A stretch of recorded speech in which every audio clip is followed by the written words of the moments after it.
Hi guys, so today samahan niyo ako punta tayo sa university ko dito sa Germany. So ito nga yung labas ng university namin and sobrang ganda lang tanawin papasok sa loob. And ito na, papasok na ako. Pupunta ako ngayon sa tinatawag naming study studio. So dito sa study studio namin maraming upuan dito kung saan pwede ka mag-aral. So ito nga yung napili naming upuan kasi mas comfortable.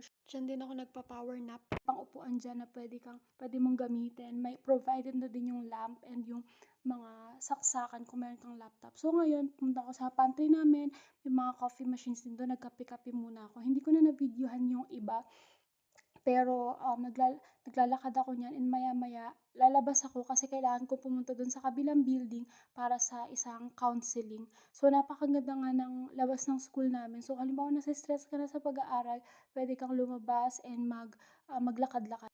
Yan yung building kung saan ako galing. Subscribe for part 2!